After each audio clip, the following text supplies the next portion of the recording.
All right, let's see. Next speaker up, candidate for New Hampshire State Senate District 20, representing New Hampshire's Right to Know, Carla Gericke.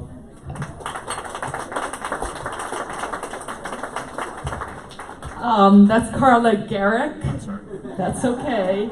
Hi guys, I wear many hats, but today I'm wearing yellow and black, Carla Gericke for Senate. I will be running again in 2020. I reckon Mr. Lou can't live forever, so, you know, Uncle Lou's time is gonna come. But today I'm here just to talk briefly about New Hampshire Right to Know. This is a nonpartisan coalition of open government advocates. Who here knows what the Article 8 of the New Hampshire Constitution says? All right, I see hands. I'm gonna call on Ian. So open, accessible, transparent, accountable, and responsive, right? I think I might have thrown in the transparent. So basically it says, right, that the government will be accountable at all times and be open, accessible, accountable, and responsive. So you may not know, but here in New Hampshire, we have this thing called the Lori's List, which has now been rebranded and is known as the Exculpatory Evidence Schedule. This, in the least polite way, but the most truthful way, can be called a secret list of bad cops that your Attorney General is fighting at your expense to keep secret from you. Now, I do not find that acceptable, and neither should you. We should be able to hold all our officials accountable, including law enforcement. These are bad cops who are on a list for sustained findings of misconduct, where they have been found to have this misconduct by their own police chief. These are people who have falsified police reports, who have lied in court, who have stolen, and who have used excessive force. Now, I believe that everyone in this room should be able to get behind the idea that we should be able to know who these people are. So, a few years ago, several newspapers in New Hampshire asked for, using 91A, our Right to Know law, they asked for the list of officers from the AG's office. What they got for their 91A request was a 26-page document on which every single name of a bad cop was redacted.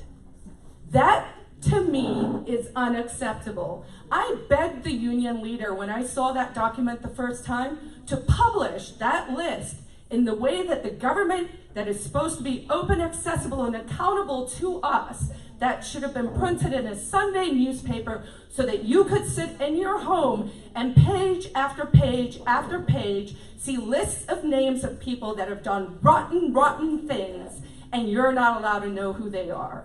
So that lawsuit went to court, and in April, a judge in New Hampshire, Judge Temple, to his credit, said, one, this document is absolutely 100% not confidential, which, by the way, in New Hampshire, all personnel files of police officers are confidential. You're not allowed to know what these people do in your name. That, to me, once again, unacceptable. The judge said, this is not confidential, it is not a personnel file. It is not an exception to the 91A rules, so it is subject to the right to know. We have a right to know who these people are, and that it should be made public. A judge in New Hampshire said this document should be made public. I am here today to ask every single one of you to please sign our Right to Know petition. It's available on change.org, and I'll also post it on our Facebook page, Right to Know New Hampshire. You can find it, it's pinned right there. All we are asking is we are urging Governor Sununu to stop the appeal. So stop wasting taxpayer money on this issue, end the appeal, make the list public, and let us know that you will always keep this list public.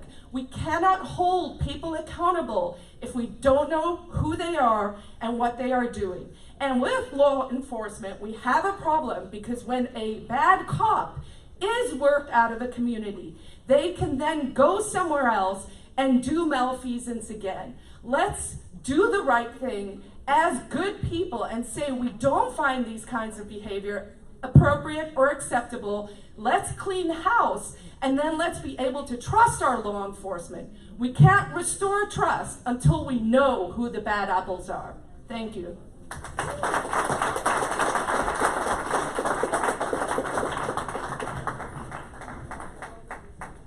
And I will tell you this, as somebody who has been involved in law enforcement for the past 15 years in various capacities, and I am a huge advocate for law enforcement, but we have absolutely no room for bad cops. More to the point, their names should be public, they should be stripped of their certification, and they should never, ever, ever be permitted to pollute a community. Once they have breached that public trust, that should be it.